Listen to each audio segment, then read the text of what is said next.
Good morning and welcome to Kelly's Anesthesia Tips. Well, almost Happy New Year to everyone. And I have a bonus session. I try to get in at least one a month, but I've got a resource that I want to share because it's a topic that I think we all find confusing, sometimes just based on documentation or lack thereof, or a misunderstanding about what the anesthesiologist or CRNA is trying to tell us when they're blocking nerves for post-op pain management. So I have a couple on specific blocks, and then I refer you to Doris the Coder, my good friend Doris Branker, to get a deep dive because she separates hers into two videos on this. But I have a resource that came out around when 2025 from MSN. You guys may know Jimmy Patrick in sales or Hal Nelson. And I am going to share this because I want to share it with my notes and my resources too. Because I've written articles over the years trying to explain the popliteal block, which is just not enough information for us as coders to assign a code. And then I was going over this, just noticed a couple of things. So when you are using resources, make sure that you're making notes that make it clear to you. And if you do not have access to a physician or a CRNA to ask them some of these clinical questions that as coders, unless you're a nursing coder, that you don't know as just a certified coder or an on-the-job trained coder, I'm going to show you a few and then give you some resources. And then I've got to open up my thing later, but I'll do that. So I'm going to just kind of start at the top. Pardon me. This is online, so I'm going to give you a link to it, but I've got it saved with notes so I can show you what I mean. And then when we get down to the popliteal, I'll hop over and show you more of what I mean. So let's just start with this IPAC.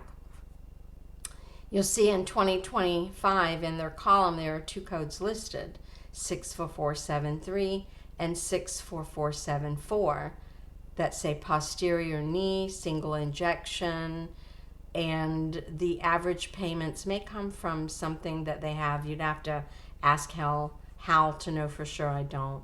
But let's just look at this one because my note here says 64474 isn't reported with a single injection. It's reported for a catheter or continuous infusion. And you may notice that some of these others up here have a whole separate column for that. So just be careful that you don't just pick the code. Whether your resources are at hand or not at hand, if you're using this, just make sure that you realize that one is a single and one is a continuous infusion or catheter. Moving on to the next, it says IPAC for Aetna only is reported with the peripheral nerve code 64450.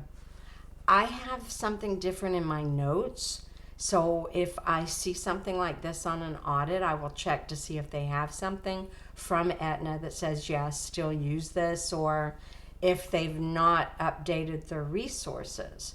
So I have in my notes, let's see if we're going to show them all here. Let me just go to the actual note itself that says Aetna policy changed and they wanted 64450 for both IPAC and the lateral femoral cutaneous nerve blocks from 2022 through April the 27th of 2023.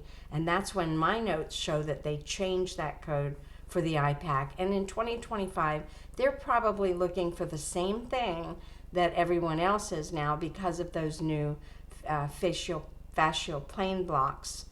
They're looking for either the single or the continuous, unless you have something different in your policy or contract. The next one I'm going to point out is one that has caused some confusion over the many years that I've seen these. So lumbar plexus has a code for a continuous.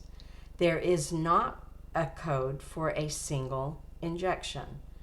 And what the articles have said over the years is either report with an unlisted code or use a reduced service modifier of 52. So this is the first thing that I'm going to hop over and show you, because one, it may be payer dependent, and two, it may be based on a coding resource that you have that you haven't looked to see if anything's changed, or if you're getting denials, because that's really an important part of learning, is what's being denied, why, and how do you fix it. So let's hop over to my first little thing here where I've got the single lumbar plexus CPT code. And it says there's not a perfect code, but common practices use either the lumbar plexus continuous with a reduced services modifier. I don't see it reported using a sympathetic plexus, because I believe that to be different. Again, for that you have to check with your clinical folks. But what I do know is that there is a coding guideline that says if there's not a specific procedure code for it, you should report an unlisted. And when you report an unlisted code, that means, of course, that you've got to have good documentation.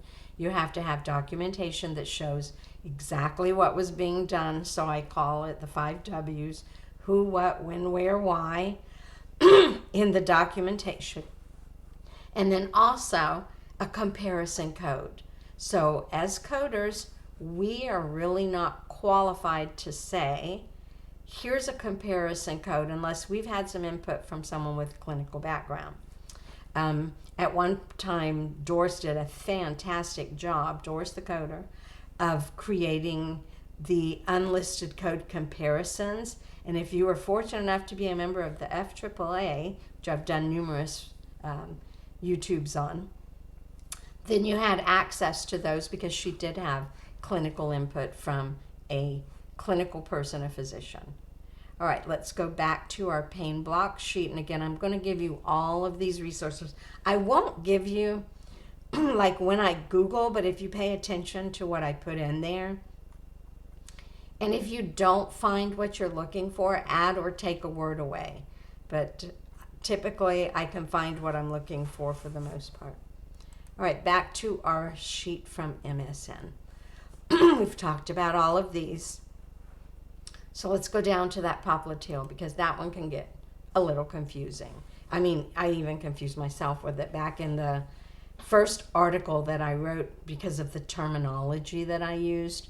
And I spoke with a doctor after this who told me, it was Dr. Pam Upadhyaya. She and I did a session together. And she's like, well, that's really not how you word it. And there are 2 different types of these that the physician may mean. So this is when I'm auditing and someone puts just a popliteal block and they don't give me, pardon me, any other indication of what nerve they're targeting or what they're doing. I tend to say, I can't code this. I need to know, do you mean the sciatic? Because that's what it says on this chart. They've put the popliteal with 64445, which, if you've noticed, is the same as the sciatic right here, 64445. But is that what they really mean? So I'm going to pop over, and this is where I'm going to show you both the research and the actual note itself. So I say use caution. This may refer to a block targeting the saphenous nerve, which is reported under a peripheral nerve code 64450. And there is a difference, and I'll just use their own chart here to kind of see if we've got one. So you're looking at the difference just from their average payment for the block of $50 versus $113. Substantial difference. So you really want to know what's correct. And then I'm going to come back to the footnote here for some additional thoughts and close us out. But let's hop back over to where I said we've got to research things sometimes, and it has to be something you understand.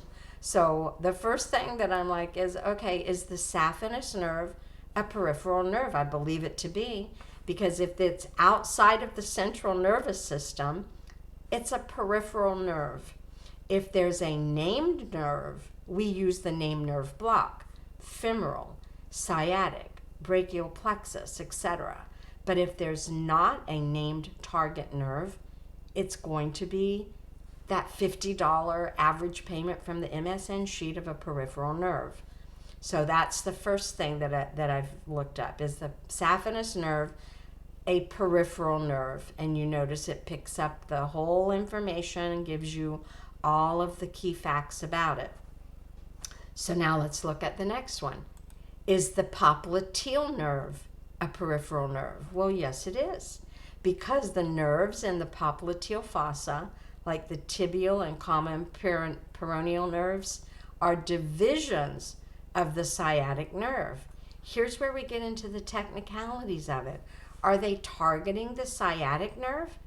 Are they using one of the divisions, like the tibial or common peroneal nerves, which are the peripheral nerves? That's the coding difference. And then I did one more further because you really want to make sure that you understand. So I say, is the popliteal nerve associated with the sciatic nerve? And the answer is yes. That's why there's that little bit of confusion about, is this popliteal, do they mean sciatic? Do they mean peripheral? There's a payment difference. There's a coding difference. So we really, really want to know what they mean. So I'll not, like I said, I'll give you the descriptions that I look up, how I reference things to where I understand them. I will give you these resources. I want to hop back, but not before I do a real quick thank you, because Twin Oaks, and I might as well pop over here, looks like they have a course on this, so it's not going to help me as a coder, but the information that they give might. And I do want to acknowledge Twin Oaks for a couple of things, because they've given me permission to share some resources on my website for the PECs 1 and 2, which are also on the sheet that we're going to go back to. And Doris kind of showed me this with the PECs 1 and 2, that if you're doing the PECs 2, you have to do the PECs 1 to get to the PECs 2. Again, I'm not clinical, so I like to discuss some of these nerves so I have a good understanding of them. Now, another one that I often see misunderstood is what they have marked as an asterisk at the bottom. So you'll see that the axillary up here has a specific code, years for the axillary. The same way that is, there's some confusion because there can be an axillary approach to a brachial plexus block. And an axillary approach is not the targeted nerve. The brachial plexus is. So here we have brachial plexus with its own specific code. Single and a continuous. And so just paying attention, making sure that you understand, and then sometimes these are clarified in CPT Assistance, which is a subscription you may or may not have access to.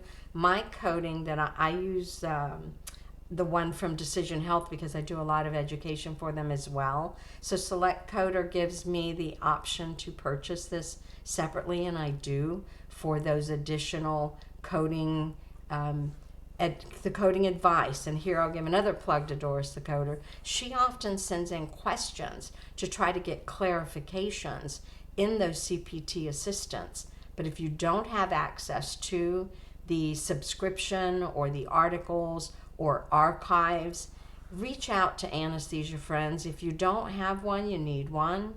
I plug our anesthesia meetings continuously because they are so important. I really feel like if you are doing this work, you have to have friends, resources, someone you can reach out to if you have a question for discussion purposes.